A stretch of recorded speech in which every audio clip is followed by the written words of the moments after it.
Hey guys, welcome to another 6 Stages Gaming Deck Spotlight, and today I have for you the Frostfire Aggro by Shido-san out of Japan. This is a list that won a smaller event. I think they had 30 players out in Japan, but Shido-san is a well-known Japanese player who has been playing Final Fantasy trading card games since the original release in Japan, so he's been playing through all the chapters and has been playing for the 5 to 6 years the game was previously out in Japan. So, him being a very well-experienced player, I thought this would be a very interesting list to showcase and talk about some of the choices that he made. You'll see this is a very ice-focused, aggressive deck that has some fire back up to it and some fire tech utilities that really add a little bit more to the deck. And you'll see that it's really heavily focused on some of the special discard and then a few key characters that really come into play, namely the one-drop snow that you guys know that I love so much. So first we're going to talk about the forwards and all the unique utility that they bring, then talk about the 2 summons that he included in the deck, and then talk about the backups. So let's get right into it.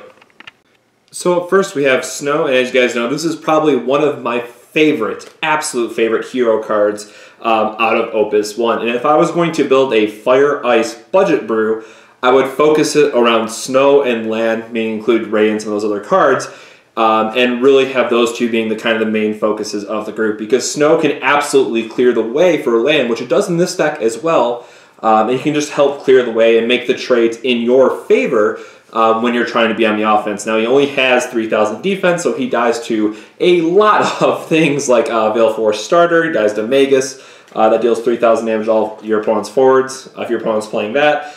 There's just a lot of things. Meteor Rain by Light Cloud, so don't get me wrong, it is a card that is very much kept in check by its low power, but the utility that it brings in making your opponent tap their different forwards in different ways can really help you plan out a couple turns ahead and really swing the game in your favor.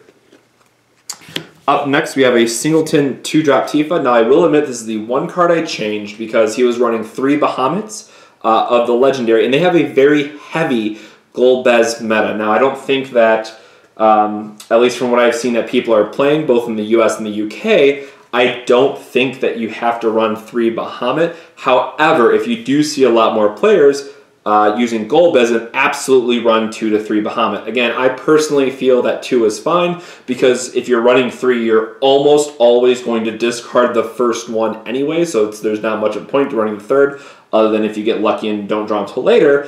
But this deck was running the 2-drop Tifa, and I really just want to have one more source of water kick in the deck. So that's why I made the change from the 3rd Bahamut to a Singleton 2-drop Tifa, but that is the only change I've made to the deck. Up next we have Cid Rains, a great 2-drop 5k, which will become a 6k as you see in our backups. And again, I've mentioned that in our previous videos, I do like this one because it does deal 4,000 damage to a dulled forward. So if your opponent is playing Snow or Tifa themselves, it gives you a way to answer their early aggressive plays and make them discard a card. So again, this is a card that's very much meta dependent, depending on what your other opponents are playing. But it's almost always going to be a safe bet to have a 1 or a 2 of this card. And again, you can always discard it if it doesn't work out.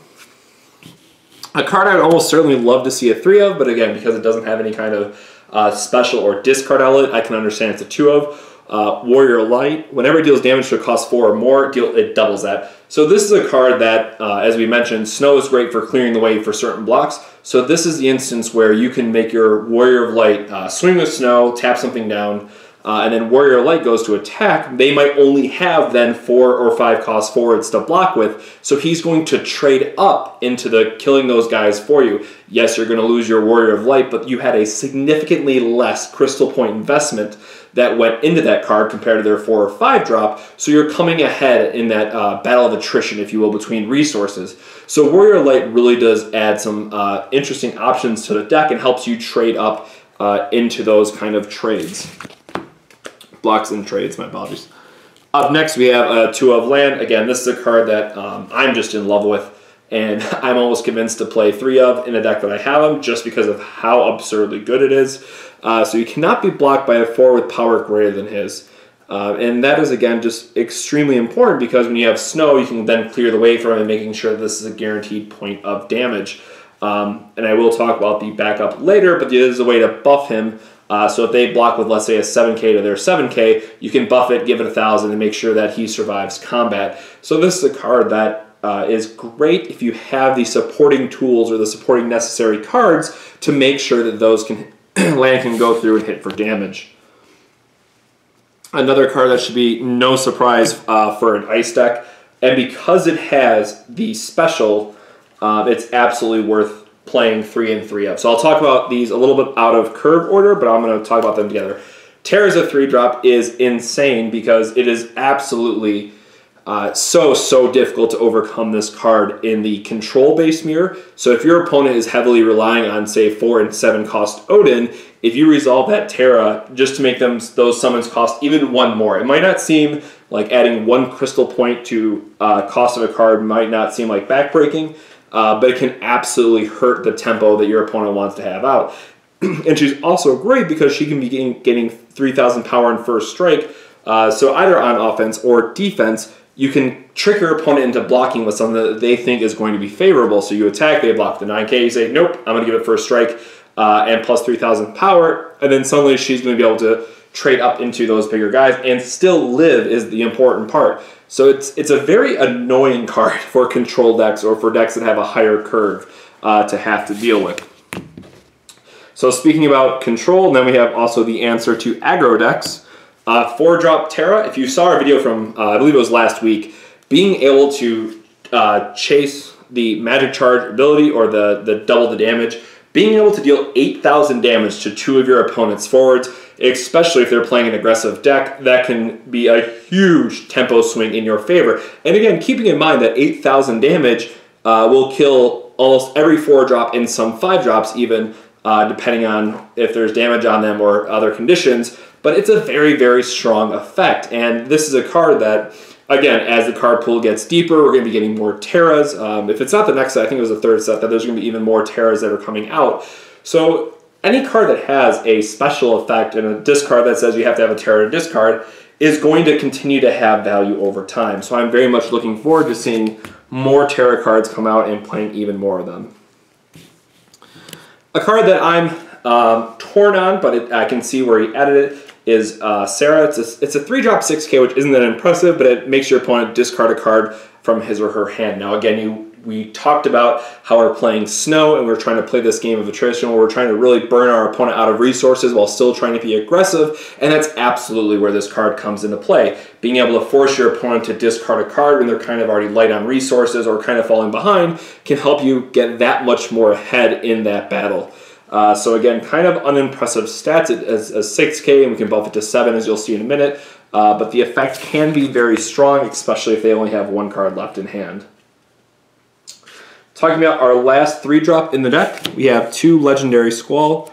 As you know, I am absolutely in love with this card because it can be both offensive and defensive.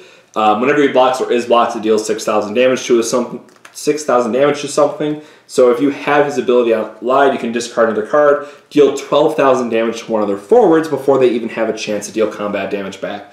So Squall is absolutely an amazing card to have on both offensive and defensive. And then of course, because we have Squall, we got to run multiple copies. And this was an interesting note because I am not the biggest fan of the 4-drop Squall.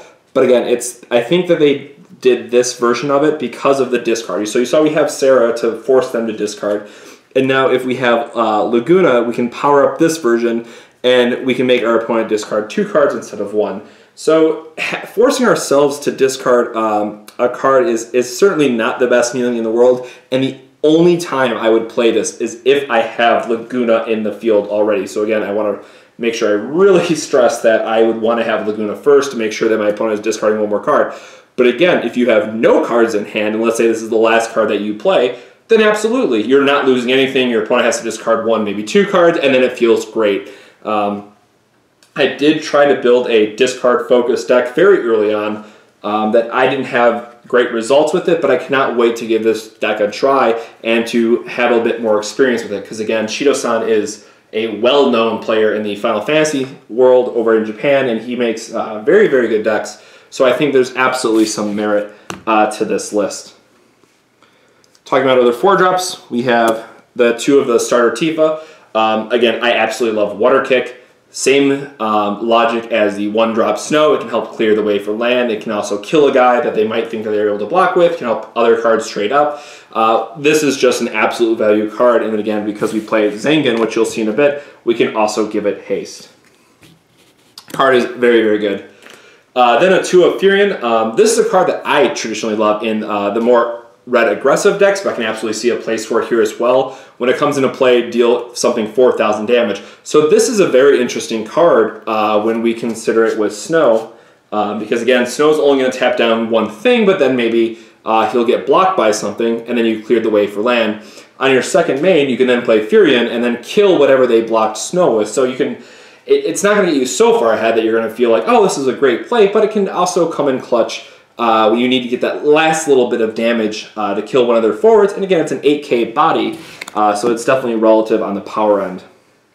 And then our last forward for the deck, we have 4 of the rare Laguna. And now this is a card that I do love, both versions of Laguna, and they both have absolutely insane effects in my opinion. Now again, this does play into the fact that you need to have Squall as well. So in this case, if you have Squall in the field, he comes into play, you get to dull and freeze one of their forwards. Again, absolutely great for when you need to get Snow to get tapped down another guy. Then you have land and clearing at a point of damage. And then it gets plus 2,000 power. So it becomes a 9k when you have Squall on board. And as you'll see, we play the ice backup that gives plus 1,000 power. So this is ultimately a 10k in the deck, which is very beefy. And then lastly, we have the Legend Laguna as well. This is a card that I just love in a lot of different decks, because whenever it deals damage to your opponent, it can hit something for 7,000, and then if you have Desperado, you can kill something for 9,000 damage. And that's great because if we're playing a deck where we're probably getting a little bit behind and they swing out, before we take damage, we can use Desperado to kill that attacker. So we've made them think that they were safe to attack when in reality they weren't.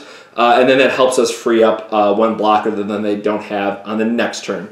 So Laguna absolutely does some very interesting things for the deck. And this is a legend that I didn't really like at first. But if you build a deck around him, or you build him with the right synergies in the deck, like with water so you can bounce things out of the way, Shiva you can tap things, fire or lightning you can kill things out of the way, it helps you pick apart your opponent's board, and it can be very hard to come back from this card if you have, let's say, a Laguna and Ultimacia on board, where you're killing something of theirs every single turn. So Laguna has been a very interesting legend for us to play. And then, of course, we have 2 Bahamut. This card is very much because they have a Golbez meta in Japan. Now, again, if you don't see a lot of Golbez locally, or we don't see a lot in the United States and the UK, then you know what? I'm probably going to make this either Shiva to go with the 1-drop Snow, the 3-drop Shiva, or Brynhildr, so I can hopefully clear some of their forwards.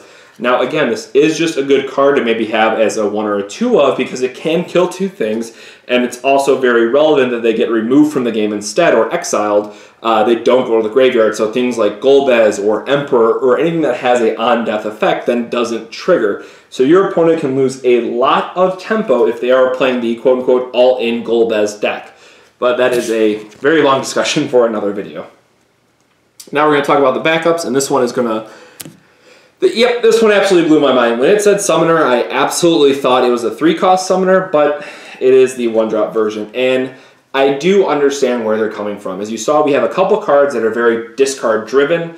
Some of them make us discard cards ourselves. Summoner is a great follow-up on turn 2, where you don't have to discard something to play it, and it just has the best ability to get you more resources over the course of the game, and it's going to give you that incremental advantage by playing multiple of them. So this is a deck where, and you'll see it combos very well with Devout, and I'll talk about that in a moment, that I can actually see the reasoning behind running all these 1-drops, and I thought it was a very, very interesting addition.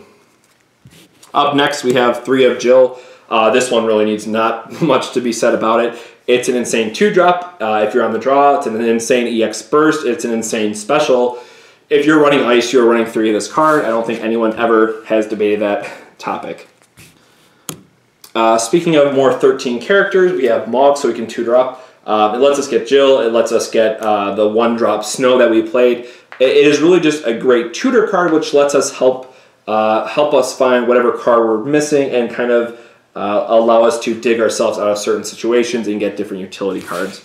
I absolutely love it because it's not only a cute card, but it's very resourceful, so it's definitely worth including if you have 13 characters. Up next, we have Duke Larg. Now, you'll see that we played a lot of ice-based forwards and very, very few fire. So again, if you're playing a deck that is dominantly one element, even if you are splashing for another color that adds some kind of utility, or maybe you're playing for the summons, absolutely play the backups that give you plus 1,000 power. This is great for all the different things that it does, and again, making Laguna a 10k can be absolutely absurd for being an offensive push. So I am very happy to see this card in this deck, again, because we play so many ice forwards. Then we have a Singleton Rain. Again, it's tutors up land as an EX burst or when you play it, and then again, we're thinking about combat and they block with the 7k. Well, now we have the backup that can boost him by 1,000 before damage is dealt. He's suddenly an 8,000, and then we can make sure that he survives combat.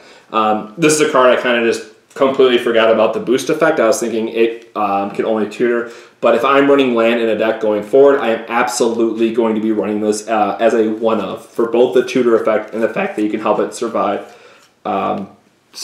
combat by giving it plus 1,000. Then we have 2 Zengen. Again, giving the 4-drop starter Tifa haste is absurd value. And then again, anytime that we're hitting this off an EX burst, we can tutor up another card and get that card advantage. Or maybe we're going to tutor up a Tifa that can water kick us for your opponents forward for the game. Are both very, very strong candidates as to why you're running this card. Again, I do like running the Tifa package that I've showcased in this deck, where you're running 2 Zengen, 2 of starter Tifa, and 1 of the haste Tifa. Unless you are playing a more low-to-the-ground red aggressive deck, and then you might be playing 3 of each Tifa. But for a splashable, heavy impact, and high utility, I absolutely think the 2-2-1 Tifa package should go in most, if not all, decks that have fire. I think that there's just so much that package offers. And now the last backup to talk about, and again, why I think it's okay to be running so many of the Summoner 1-drops is Devout. Devout does a lot for this deck because it lets us get back our Squalls, Lagunas, land. It lets us basically get back all the key pieces in the deck.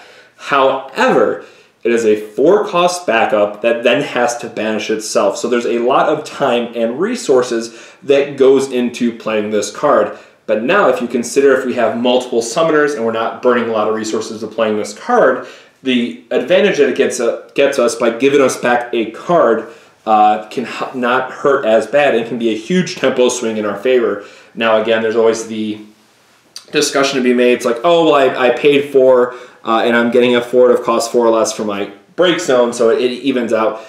Yes, to a point, but you have to remember that you do lose a turn because it enters your backup row dulled, so it does take a bit of time. I like this card, if you think about it more, as a 2-cost that can do the effect, because then you're getting so much more value out of it. And again, we did mention that this deck is definitely a little bit more attrition-based and can be very resource-driven with all the discard and the different tempo cards that you're playing. And Devout just absolutely does a wonderful job of getting us back into the game and allows us to get back those key cards when we need them, and how impactful that they can be for the deck. So absolutely, Devout is a clutch card in this deck. So I hope you guys like this deck spotlight. Again, we want to congratulate Shido-san for his winning list. And again, the one thing I did change was one of the Legend Bahamut's for a 2-drop Tifa. Otherwise, this list is as it was on the Japan website. And I will include a link in that in the comments section, and I will have a list in the description as well. I translate it all and have it all nice and neat. But I absolutely think that this deck is worth checking out and maybe tweaking a little bit to your local meta. So let me know what you guys think. I absolutely love this more Frostfire aggressive deck, and I think it really is a unique list, and I had to showcase it to you guys, and that's why I wanted to record it today. So drop us down in the comments below what kind of decks you've been running, if it's something close to this, what other key pieces that you were playing. We'd love to hear your feedback on this list. And as always, guys, thank you so much for watching. Make sure to like, comment, subscribe, all that good stuff. It really helps us get the word out there and gets more people learning about the Final Fantasy trading card game. So share our videos with your friends, get them excited, and the restock just happened, so it is a great time to buy cards, and we should be seeing another huge wave of cards coming in the next month. So I'm absolutely excited for more people to get into this game. So thank you very much for watching, guys. We hope you enjoyed this video, and we'll catch you on the next 6 Sages Gaming Deck Spotlight. Have a good one.